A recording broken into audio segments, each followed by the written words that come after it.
Innal hamdalillah nahmaduhu wa nasta'inuhu wa nastaghfiruh wa na'udzu billahi min shururi anfusina wa sayyiati a'malina. Man yahdihillahu fala mudhillalah wa man yudlil fala hadiyalah. Asyhadu an la ilaha illallah wahdahu la syarikalah wa asyhadu anna Muhammadan abduhu wa rasuluh. Allahumma salli ala Muhammadin wa ala alihi wa ashabihi ajma'in wa man tabi'ahum bi ihsanin ila yaumiddin. Qala Allah ta'ala a'udzu billahi minasyaitonir rajim. Ya ayyuhalladzina amanu taqullaha wa qulu qawlan sadida yuslih lakum a'malakum wa yaghfir lakum dhunubakum wa may yuti'illaha wa rasulahu faqad faza fawzan 'azima. Amma ba'd. Fa inna asdaqal hadithi kitabullah wa khairal hadi hadi Muhammadin sallallahu alaihi wasallam wa syarrul umuri muhdatsatuha wa kullu muhdatsatin bid'ah wa kullu bid'atin dhalalah wa kullu dhalalatin finnar. Jamaah salat Jumat azanallahu wa iyyakum. Marilah kita meningkatkan ketakwaan kepada Allah Subhanahu wa taala, karena sebaik-baik bekalan adalah takwa kepada Allah Subhanahu wa taala. Fatazawwadu fa inna khairaz zadi taqwa. Dan semoga setiap kita berjumpa dengan satu Jumat ke Jumat berikutnya ini merupakan penghapus dosa-dosa kita di sisi Allah Subhanahu wa taala. Kaum muslimin yang dimuliakan Allah Subhanahu wa taala, Allah berfirman dalam Quran surat Al-A'raf ayat 96, A'udzu billahi minasyaitonir rajim. Walau anna ahlal qura amanu wattaqu lafatahna 'alaihim barakatin minas samai wal ard walakin kadzdzabu fakhadnahum bima kanu yaksibun. Dan sekiranya seluruh penduduk negeri beriman dan bertakwa kepada Allah Subhanahu wa taala, maka pasti Allah akan menurunkan pintu-pintu keberkahan, membukakan pintu-pintu keberkahan baik di atas langit ataupun dari bawah bumi ini. Namun ketika manusia mendustakan nilai-nilai iman, mendustakan nilai-nilai ketakwaan kepada Allah Subhanahu wa taala, fa akhadnahum, maka mereka akan diazab oleh Allah Subhanahu wa taala bima kanu yaksibun, karena disebabkan perbuatan dosa ataupun kemaksiatannya kepada Allah Subhanahu wa taala. Adalah negeri Saba. Ketika mereka masyarakatnya beriman, mentauhidkan Allah Subhanahu wa taala, negeri Saba adalah negeri yang makmur, negeri yang diberikan keberkahan oleh Allah Subhanahu wa taala dari semua penjuru, sehingga Allah Subhanahu wa taala mensifati negeri Saba sebagaimana firman-Nya di dalam Quran surat Saba ayat yang ke-15, baldatun thayyibatun wa rabbun ghafur, yaitu negeri yang baik dalam keadaan Allah Subhanahu wa taala mengampuni masyarakatnya, karena masyarakatnya melaksanakan ketaatan kepada Allah, karena masyarakatnya secara kolektif dan dominan melaksanakan ibadah mentauhidkan Allah Subhanahu wa taala.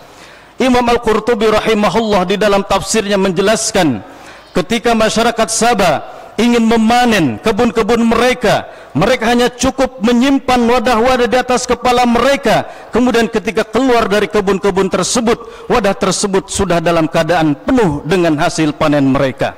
Mereka tidak ngoyo, mereka tidak mengeluarkan banyak tenaga untuk memanen hasil dari pertanian ataupun perkebunan mereka. Inilah bukti keberkahan yang Allah Subhanahu wa taala berikan. Begitupun para ulama menjelaskan negeri Saba, cuacanya ataupun hawanya, iklimnya diberikan udara yang sangat bersih oleh Allah Subhanahu wa taala. Tidak ada satupun nyamuk, tidak ada satupun ular, tidak ada satupun kalajengking, begitupun tidak ada serangga di negeri mereka. Namun ketika ketaatan berubah menjadi kemaksiatan, didominasi kehidupan masyarakat ataupun bangsanya dengan pembangkangan terhadap syariat-syariat Allah Subhanahu wa taala, maka Allah rubah seketika negeri Saba. Allah cukup mengutus seekor tikus yang lebih besar daripada kucing untuk melobangi bendungan Ma'rib ataupun Arim yang ada di negeri mereka. Maka sekejap negeri Saba dilibas oleh banjir bandang, dan yang tersisa kemudian yang tumbuh di negeri Saba adalah pohon-pohon yang pahit, pohon-pohon yang tidak memberikan manfaat kepada kehidupan mereka. Kaum muslimin yang dimuliakan Allah Subhanahu wa taala, begitu besar fawaid ataupun faidah ketika satu masyarakat, satu bangsa senantiasa melaksanakan ketaatan kepada Allah Subhanahu wa taala.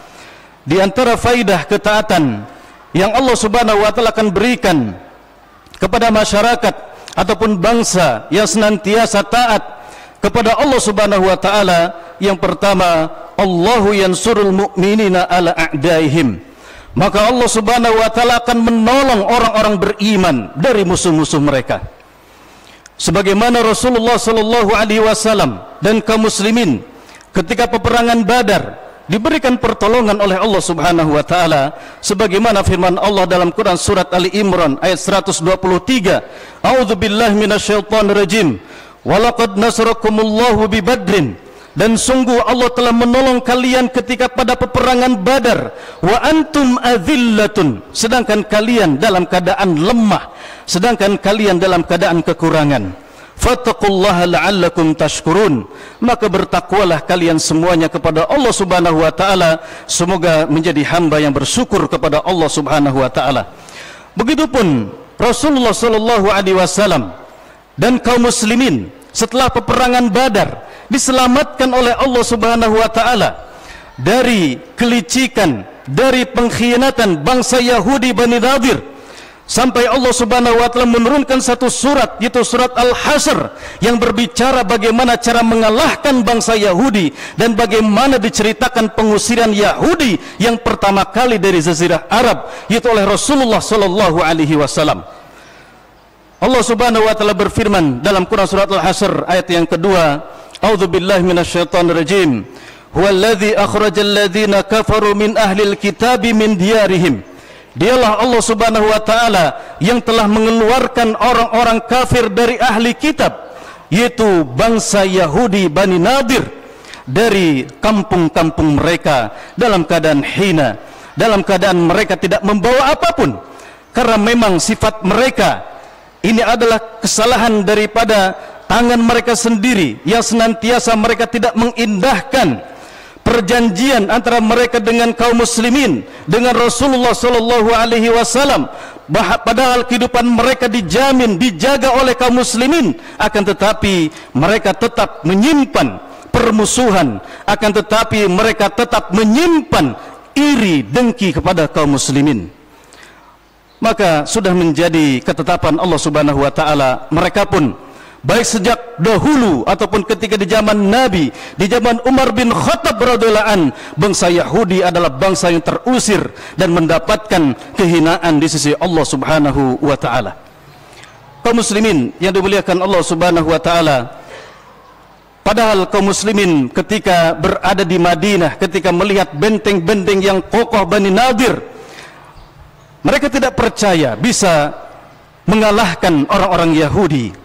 Akan tetapi dengan pertolongan dari Allah Subhanahu wa taala, bahkan orang-orang Yahudi pun menyangka bahwa kekuatan benteng mereka, bahwa kekuatan pasukan mereka tidak akan bisa ditembus, tidak akan bisa dibobol oleh siksa Allah Subhanahu wa taala. Mereka sangat berani menghina Allah Subhanahu wa taala. Mereka pun berani membunuh para nabi di antara mereka. Mereka mengusir para nabi, dan mereka pun menolak semua dakwah para nabi yang diutus oleh Allah Subhanahu wa taala. Sehingga di dalam tarikhul Islam sedikit sekali bangsa Yahudi yang masuk ke dalam Islam, sehingga sudah menjadi takdir Allah Subhanahu wa taala. Nasib yang disandang oleh Zionis Yahudi adalah mereka bangsa yang terusir dan akan senantiasa terusir, dan bahkan nanti ketika pada hari kiamat pun di ujung kehidupan dunia ini akan dikalahkan oleh Nabi Isa alaihissalam dan kaum muslimin. Sedangkan mereka orang-orang Yahudi adalah golongan yang memuja, yang terus mendukung sampai hari ini menunggu kedatangan Al-Masih Ad-Dajjal, yaitu Ad-Dajjal. Sehingga kaum muslimin, lihatlah diri-diri kita, di mana kita berdiri.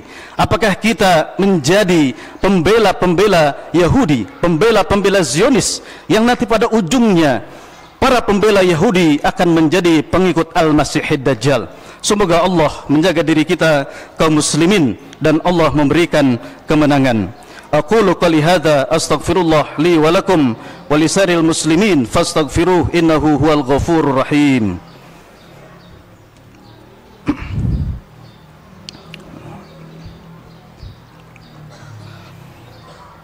Alhamdulillahilladzi bi ni'matihi tatimmus shalihat. Asyhadu an la ilaha illallah wahdahu la syarikalah wa asyhadu anna Muhammadan abduhu wa rasuluh. Allahumma salli ala Muhammadin wa ala alihi wa ashabihi ajma'in wa man tabi'ahum bi ihsanin ila yaumiddin. Itu manfaat yang pertama ketika hamba-hamba Allah senantiasa mentaati perintah-perintahnya. Kemudian manfaat yang kedua, buah ketaatan kita kepada Allah Subhanahu wa taala akan diberikan oleh Allah, yaitu at-taslimu war-ridha tamu lima qadarallahu taala.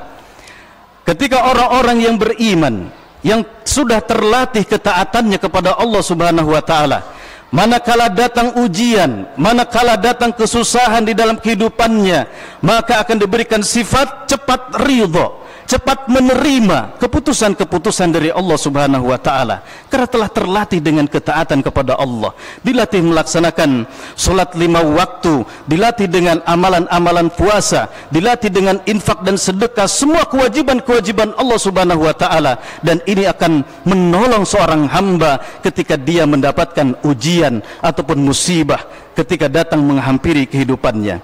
Kemudian yang ketiga, jamaah yang dimuliakan Allah Subhanahu wa taala, ketika sebuah masyarakat bangsa kaum muslimin senantiasa taat kepada Allah Subhanahu wa taala, maka akan diberikan hadiah yang sangat indah oleh Allah, yaitu husulil barakati fil auladi wal amwali.